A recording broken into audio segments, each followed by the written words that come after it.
So what do you think? Emperor Zhu coming from Ming Dynasty more than 600 years ago. Is he a good rapper or not? Yeah, I think he's got attitude. Yeah, definitely. He's pretty got some good attitude. He's got the authority. Let's put it that way. Oh, okay. Yeah. So how do you like that?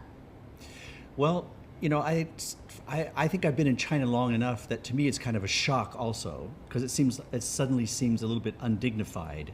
We always have these images of the emperor and the majesty of the Forbidden City, and after all, he is the one who sort of created, or he sort of designed the city of Beijing. So we all owe all these buildings to him. Structure and the layout, yeah. So I understand the problem of making money. That's very important, and this seems to have succeeded in that, right? Mm-hmm. But to me, even as a foreigner, I find it a little bit off-putting and a little bit disrespectful. But I'd be interested to know, maybe the young people don't feel that way. I don't know. Really? Yeah. You don't feel that the Egyptian mummies being made into different kinds of toys also a similar way of try to update people's knowledge about the past and also make it relevant today? If you made little keychains of Zhu, or you had a lunch pail or something that had him on there, or the Kangxi or Qianlong or something like that, I don't think I would object to that too much. But don't you think going and making him a rap star is going a little bit further in the other direction? Professor Teng, what do you think? Your American studies, probably you're more open-minded than the Chinese studies, David Moser. Probably. Well, I accept it. I think it's fun. I think it's kind of like a fun experience. Now that you see an emperor like President Obama. Remember Obama raps? He's not an emperor. He's not an emperor. He's still alive. He was almost like the emperor, the most powerful person, right? I mean, as he's self-claimed most powerful person in the world. And so in this sense, I think it's fun. I think it's funny. I think it's very kind of interesting experience or experiment to appeal to nowadays the internet generation, the rapper generation, this generation that's born in this very century. I mean, instead of us, we were basically, the old generation born in the last century, and so it's kind of appealing. Well, you're still young, first of all, I want to confirm that. Okay. But secondly, Good. The question is, will people take this as if they were learning the history, or people take it only as a pure form of entertainment? Which one is this? Which one is important? It's entertainment, absolutely. It's entertainment. It's not education. I think this is almost the very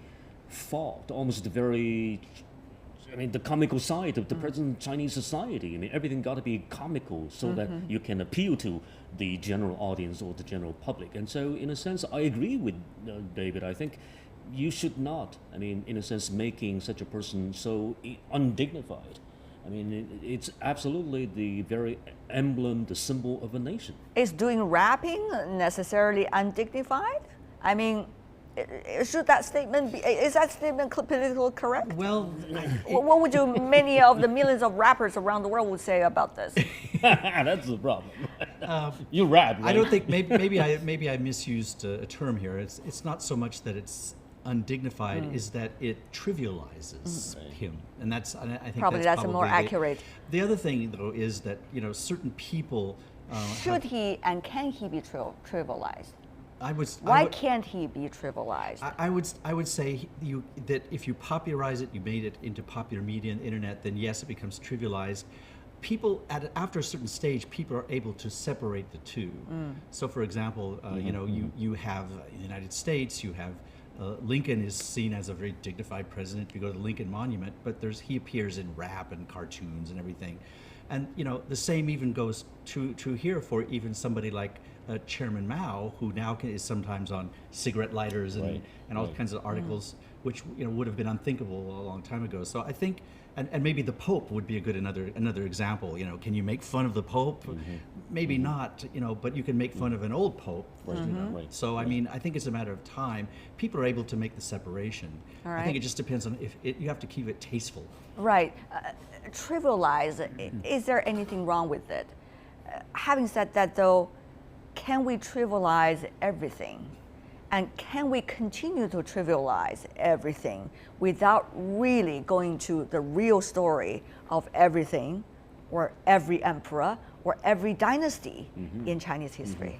Well, trivialization, once again, trivializing things is almost a sign of what we call the postmodern society. I mean, Well, you just in a way, trivialize yes. things, right? So that everyone got the power, got the rights to trivialize. I mean, basically, but then once again, I think it is also about making highbrow culture really popular. I mean, not necessarily lowbrow, right? But I think it's making this highbrow culture appealing, more fun to young people, to this very new generation. So we're adapting. The question is, after adapting, after attracting people's attention, what's next? Right. I think that is important. Right. So will entertainment, pure entertainment like this, pure trivialization like this, necessarily going to lead to more efforts in providing more information, Right.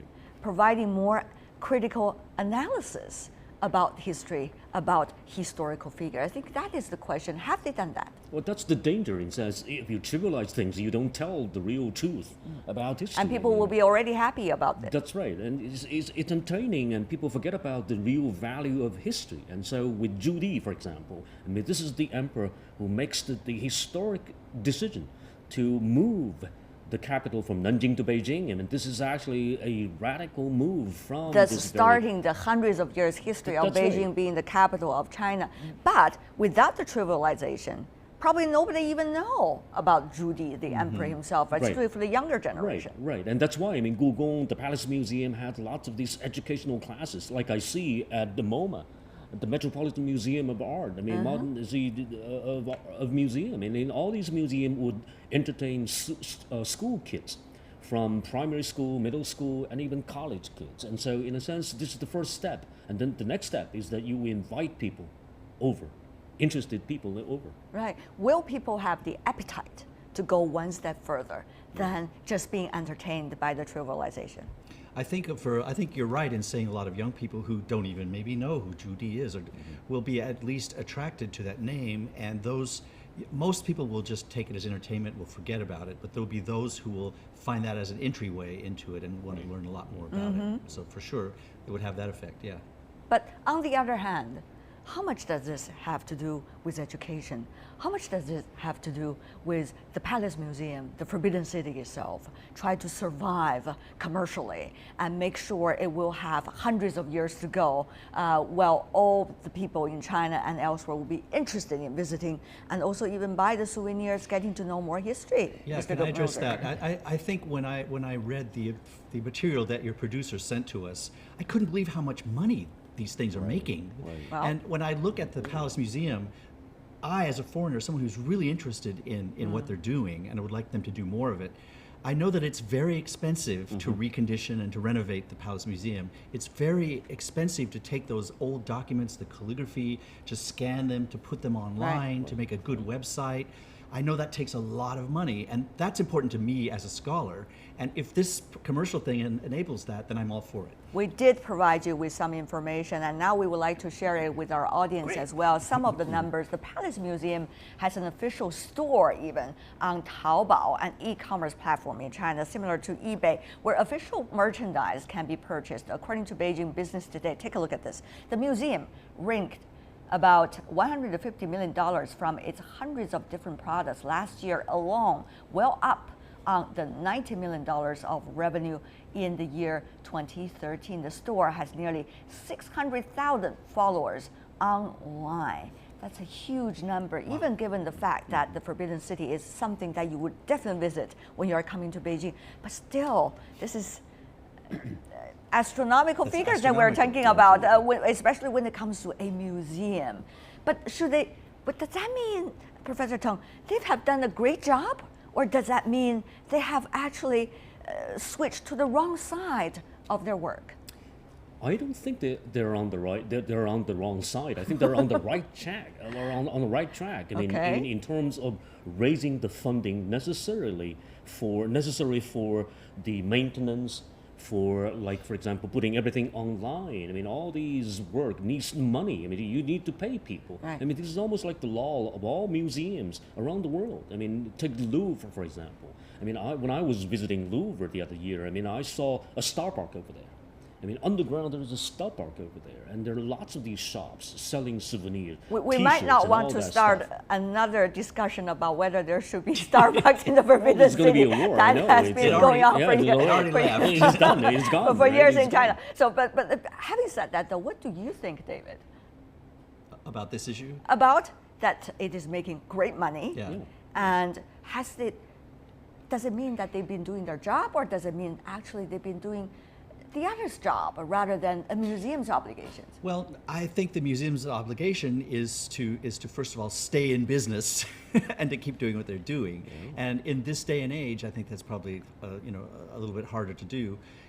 I think they've overblown and hyped and trivialized the Mona Lisa in Paris at the Louvre. Right. But on the other hand, that brings in millions of dollars of tourist money a year who just go to see that one painting.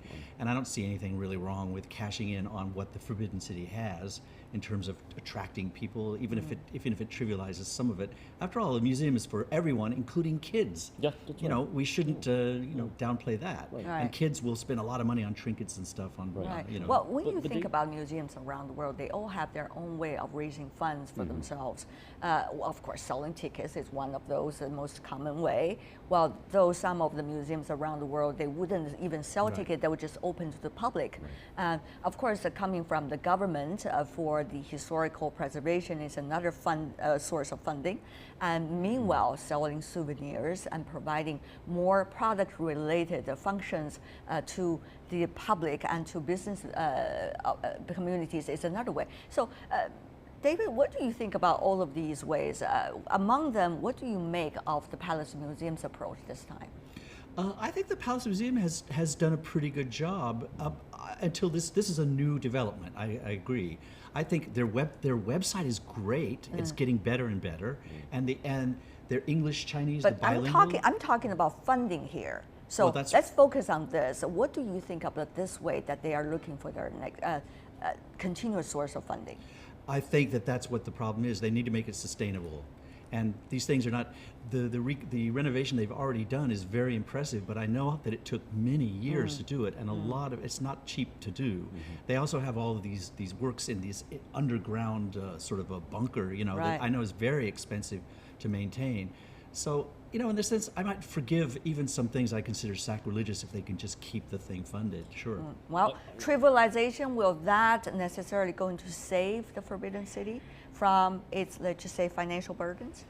Well, back to that question in terms of funding, I think the Palace Museum has done a wonderful job, not by trivializing, but I think by doing what they have to do, business-wise. I mean, ticket sales is one very main source of revenue for them, for these people, and they make huge amount of money, out there. For example, the daily attraction of a daily visit to the Palace Museum is 80,000. Yeah, it's amazing. Right. It's an amazing number. Only with that revenue, I think Google can, in a sense, survive. But now with more sources of revenues, for example, like, say, cultural products related books and calendars and all these great replicas. In a sense, I think Google is not profiting. I think the director was correct. The Google director was very correct in saying we are not profiting, but we are also basically raising funding through these channels, but at the same time want to disseminate the knowledge, the culture. So that's their main business. If the museum is all about making money, that would be very, very wrong. Is today's Palace Museum, with all of these promotional methods, necessarily in your eyes different from the old times? If yes, how different? By the old times, you mean before these Let's just say when you commercialization? just arrived in China, Oh, for sure. which is like 30 years ago. I'm sorry for to sure. have revealed all of these information. Of course, but in the old times, that upkeep of the Forbidden City was all state funds. In other words, the government subsidized it 100%, basically, right? And the kind of renovations they want to do, and also to keep it going into the 21st century, is going to just take more and more money. And so I think this might be a good solution to make. This is the Professor market, Teng, I what do think. you think? I think it's the market. I think it's the market created that very demand also. Give us more. Expose us to more details of this Forbidden City. The name of itself is funny. It's a Forbidden City, making everything out of bounds of the common people. Now, with the market economy, everything is made available to the people. It's now the visitors. And with this very opening and with these new measures, promoting measures, I think Okay. more details will be available right now.